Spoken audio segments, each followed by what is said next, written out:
Winnie-the-Pooh by A. Milne. Chapter 3, in which Pooh and Piglet go hunting and nearly catch a woozle. The Piglet lived in a very grand house in the middle of a beech tree, and the beech tree was in the middle of the forest, and the Piglet lived in the middle of the house. Next to his house was a piece of broken board that had "Trespassers W" on it. When Christopher Robin asked the Piglet what it meant, he said it was his grandfather's name, and had been in the family for a long time. Christopher Robin said you couldn't be called Trespassers W. And Piglet said yes, you could, because his grandfather was, and it was short for Trespassers Will, which was short for Trespassers William. And his grandfather had two names, in case he lost one: Trespassers, after an uncle, and William, after Trespassers. "I've got two names," said Christopher Robin carelessly. "Well, there you are, that proves it," said Piglet.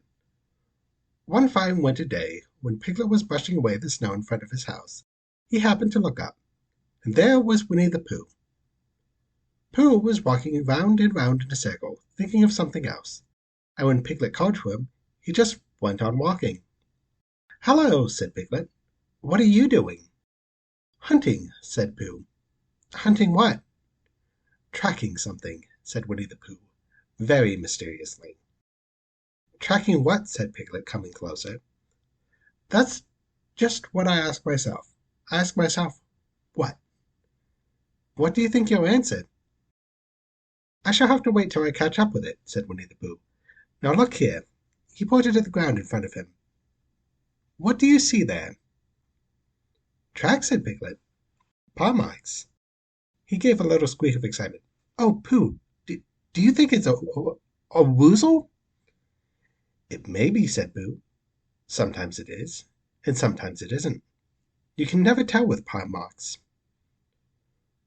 With these few words he went on tracking, and Piglet, after watching him for a minute or two, ran after him. Winnie-the-Pooh had come to a sudden stop, and was bending over tracks in a puzzled sort of way. "What's the matter?" asked Piglet.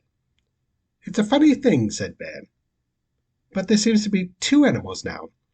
This, whatever it was, has been joined by another whatever it is, and the two of them are now proceeding in company. Would you mind coming with me, Piglet, in case they turn out to be hostile animals?" Piglet scratched his ear in a nice sort of way, and said that he had nothing to do until Friday, and would be delighted to come, in case it really was a woozle. "You mean, in case it really is two woozles," said Winnie-the-Pooh, and Piglet said that anyhow he had nothing to do until Friday, so they went off together.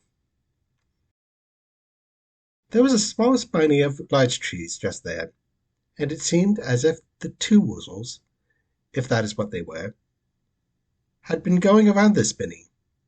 So round this spinney went Pooh and Piglet after them, Piglet passing the time by telling Pooh what his grandfather, Trespassers W, had done to remove stiffness after tracking, and how his grandfather, Trespassers W, had suffered in his later years from shortness of breath, and other matters of interest, and Pooh wondering what a grandfather was like, and if perhaps this was two grandfathers they were after now, and, if so, whether he would be allowed to take one home and keep it, and what Christopher Robin would say.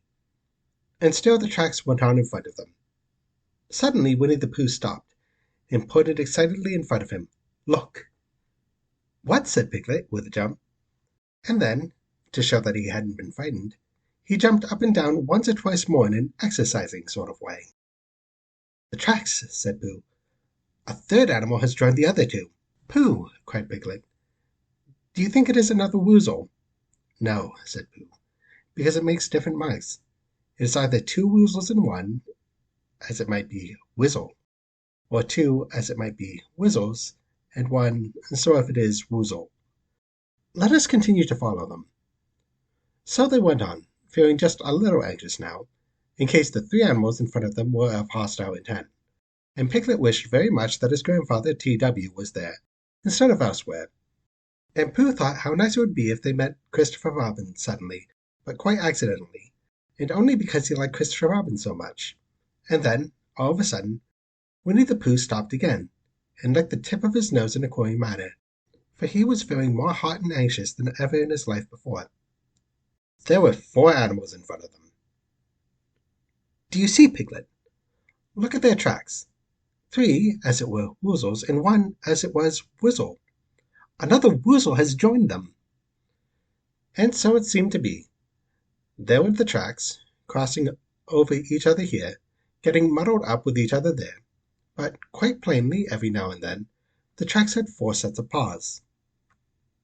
"I think," said Piglet, when he had licked the tip of his nose too, and found that it brought very little comfort, "I think that I just remembered something. I've just remembered something that I forgot to do yesterday that I shan't be able to do tomorrow. So I suppose I really ought to go back and do it now."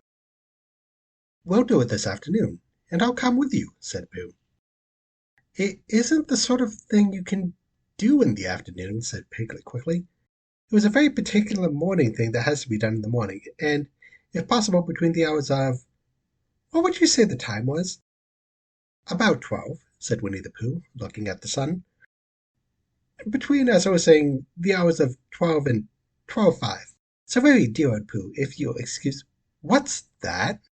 Pooh looked up at the sky, and then, as he heard the whistle again, he looked up into the branches of a big oak tree, and then he saw a friend of his.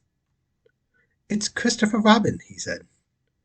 "Ah, then you'll be all right," said Piglet. "You'll be quite safe with him. Good-bye." And he trotted off home as quickly as he could, very glad to be out of all danger again. Christopher Robin came slowly down his tree. "Silly old bear," he said, "what were you doing? First you went round the spinney twice by yourself, and then Piglet ran after you, and you went round again together, and then you were just going round a 4th time." "Wait a moment," said Winnie-the-Pooh, holding up his paw. He sat down and thought, in the most thoughtful way he could think. Then he fitted a paw into one of the tracks, and then he scratched his nose twice and stood up. "Yes," said Winnie-the-Pooh. "I see now," said Winnie-the-Pooh. "I have been foolish and deluded," said he, "and I'm a bear of no brain at all." "You're the best bear in all the world," said Christopher Robin soothingly. "Am I?" said Pooh hopefully, and then he brightened up suddenly. "Anyhow," he said, "it is nearly luncheon time." So he went home for it.